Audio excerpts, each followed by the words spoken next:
وَإِذَا قَرَأْتُمْ فِي الْكِتَابِ أَنَّ الشَّمْسَ تَغْرُبُ فِي عَيْنٍ حَمِئَةٍ وَكُنْتُمْ تَجْهَلُونَ إِنَّمَا الْأَرْضُ تَجْرِي حَوْلَ شَمْسِهَا وَلَكِنْ لَا تَشْعُرُونَ। বলুন তো, আমি এখন যেই দুটি আয়াত তেলাওয়াত করলাম এগুলো কোন সূরার অন্তর্গত?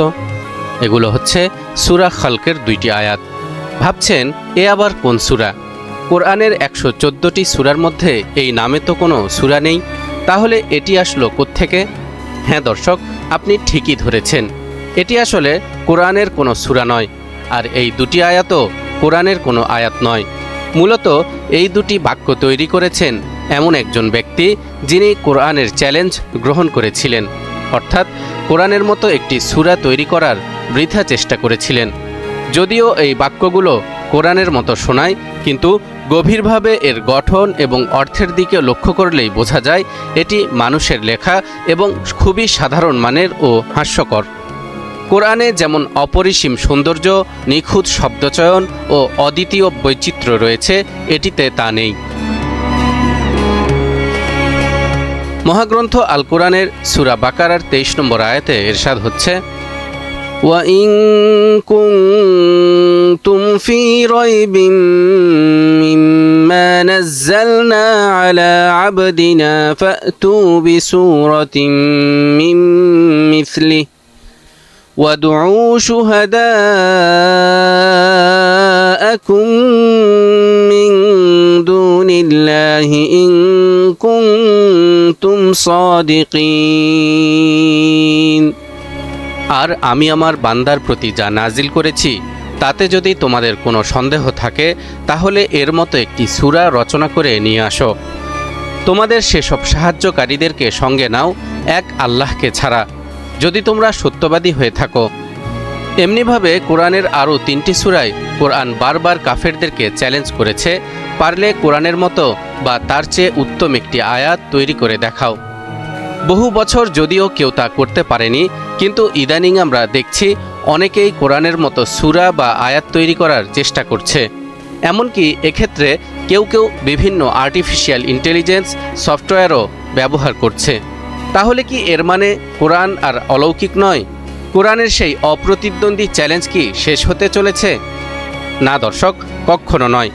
বরং এই প্রশ্নগুলো পুরোপুরি অর্থহীন এবং হাস্যকর। তাহলে এখন প্রশ্ন হলো, আমরা কিভাবে এই সিদ্ধান্তে পৌঁছালাম এবং কেন আমরা এসব প্রশ্নকে এভাবে বাতিল করছি? আর কেনই বা মানুষের বানানো কোনো বাক্য বা সূরার মতো কিছু কোরআনের এই চ্যালেঞ্জ পূরণের যোগ্য নয়? এখন আমরা এই গুরুত্বপূর্ণ বিষয়টি নিয়েই কথা বলবো।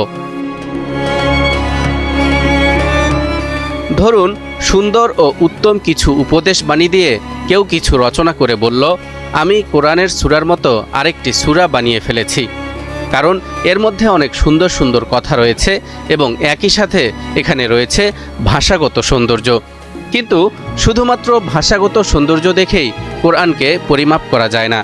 কোরআনের ভাষাগত অলৌকিকতা শুধু শব্দের সৌন্দর্যের মধ্যে সীমাবদ্ধ নয়, এর অনেক গভীর বৈজ্ঞানিক ও নির্দিষ্ট মানদণ্ড রয়েছে, যার কারণে একটি সূরারও অনুকরণ করা অসম্ভব। চলুন একটি সহজ উদাহরণ দিয়ে শুরু করি। বিখ্যাত ইংরেজ সাহিত্যিক উইলিয়াম শেক্সপিয়ার বলেছেন, to be or not to be, that is the question. অর্থাৎ বাঁচব নাকি বাঁচব না, এটাই এখন আসল প্রশ্ন। এবং all that glitters is not gold, অর্থাৎ চকচক করিলেই সোনা হয় না। এখন আমি যদি বলি to eat or not to eat, that is the question, খাবো নাকি খাবো না, এটাই এখন আসল প্রশ্ন। এবং all that glitters is not diamond, it could be glass, অর্থাৎ চকচক করলেই সব হীরা হয় না, সেটা কাঁচও হতে পারে। তাহলে কি আমি শেক্সপিয়ারের সমতুল্য? অবশ্যই নয়। কেবল শব্দ পরিবর্তন করে বা কিছু যোগ করলে আমি শেক্সপিয়ারের সমান হয়ে যাই না। ঠিক এভাবেই কোরআনের চ্যালেঞ্জ গ্রহণ করা মানে শুধু কোরআনের মতো শব্দ সাজানো নয়, বরং কোরআনের গভীরতা, অনন্যতা এবং এর অন্তর্নিহিত প্রভাবও অনুকরণ করতে হবে। এবার প্রশ্ন হলো, কোরআনের ভাষাগত অলৌকিকতা আসলে কি? এটি কিভাবে এমন এক অলৌকিক গ্রন্থ যা কোনো মানুষ অনুকরণ করতে পারে না? এর কারণ হিসেবে 50টিরও বেশি বৈশিষ্ট্য রয়েছে। তবে আজ আমরা কেবল এর 3টি দিক নিয়েই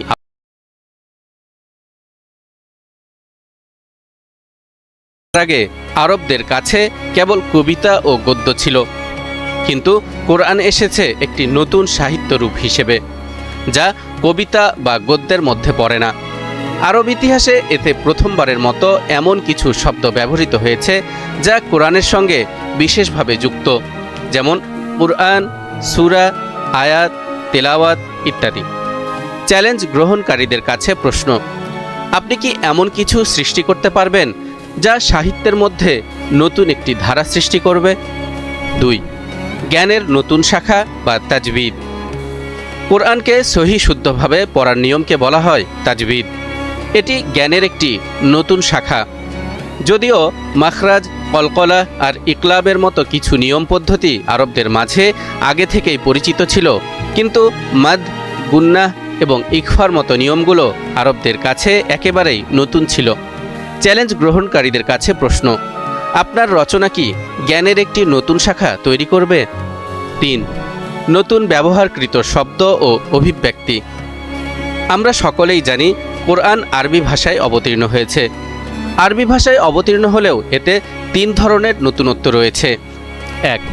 পূর্ব পরিচিত শব্দ নতুন অর্থে ব্যবহার, যেমন মারাদুন, যা অসুস্থতা বোঝাতো, কোরআনে এই শব্দটি হৃদয়ের অসুস্থতা বোঝাতে ব্যবহৃত হয়েছে। এমনিভাবে আল কিয়ামাহ, আল ইহসান, আন্নার, তাওয়াল্লা, সুলতান, আসলামা, আজর এর মতো 100টিরও বেশি শব্দ কোরআনে নতুন অর্থে ব্যবহৃত হয়েছে। 2. আরবি মূল থেকে নতুন শব্দ তৈরি, যেমন ইত্তাকা থেকে আত্তাকুয়া, ইউয়ারাই থেকে রিয়া, আশ-শুকরু থেকে শুকুর, আল আলাম থেকে আল আলামিন ইত্যাদি। আরবরা ইত্তাকা, ইউয়ারাই, আশ-শুকরু, আল আলাম এই শব্দগুলোর সাথে পরিচিত ছিল, কিন্তু আত্তাকুয়া, রিয়া, শুকুর, আল আলামিন শব্দগুলো ছিল তাদের কাছে একেবারেই নতুন। 3. নতুন অভিব্যক্তি বা ভাষার সংযোগ, যেমন আর রহমানির রহিম। আরবরা আর রহমান এবং আর রহিম উভয় শব্দের সাথেই পরিচিত ছিল, কিন্তু এই দুটি শব্দ একত্রে যে এক নতুন অভিব্যক্তির সৃষ্টি করতে পারে এটি ছিল তাদের কাছে অকল্পনীয়। একইভাবে মালিকি ইয়াউমিদ্দিন। আরবরা মালিকি এবং ইয়াউম দুটি শব্দের সাথেই পরিচিত ছিল, কিন্তু কোরআনে যখন বলা হলো মালিকি ইয়াউম, অর্থাৎ কোনো একটি নির্দিষ্ট সময়ের মালিক বা প্রভু, আরবরা অবাক হয়ে গেল, কারণ সময়কে কেউ কিভাবে নিজের মালিকানায় রাখতে পারে? কাজেই মালিকি এবং ইয়াউম দুটি শব্দের সংযোগে তৈরি হয়েছিল নতুন এক অভিব্যক্তি, যা ছিল আরবদের কাছে একেবারেই নতুন। তবে ভাষার মধ্যে এমন নতুনত্ব তৈরি হলেও তা ছিল আরবদের কাছে একেবারেই স্পষ্ট ও বোধগম্য, আর এটাই কোরআনের ভাষাগত অলৌকিকতা। যেমন সূরা মুদ্দাসিরে মোট শব্দের সংখ্যা 256টি, এর মধ্যে কমপক্ষে 84টি শব্দই ছিল একেবারে নতুন, তবুও আরবরা তা সহজেই বুঝতে পেরেছিল। কোরআন শুধু নতুন শব্দই তৈরি করেনি, বরং নতুনভাবে প্রকাশ ও সংযোগের মাধ্যমে স্পষ্ট, সংক্ষিপ্ত এবং অনন্য করে তুলেছে। এটি এমন এক অলৌকিক প্রকাশ যা সহজ শব্দ দিয়ে গভীর অর্থ এবং প্রভাব সৃষ্টি করতে পারে। এটি মহাগ্রন্থ আল কোরআন। যারা এই কোরআনের চ্যালেঞ্জ গ্রহণ করতে চায় তাদের জন্য মহান আল্লাহর ঘোষণা: فَإِن لَّمْ تَفْعَلُوا وَلَن تَفْعَلُوا فَاتَّقُوا النَّارَ الَّتِي وَقُودُهَا النَّاسُ وَالْحِجَارَةُ أُعِدَّتْ لِلْكَافِرِينَ। আর যদি তা না পারো, অবশ্য তা তোমরা কখনোও পারবে না, তাহলে সে দোজখের আগুন থেকে রক্ষা পাওয়ার চেষ্টা করো, যার জ্বালানি হবে মানুষ ও পাথর, যা প্রস্তুত করা হয়েছে কাফেরদের জন্য।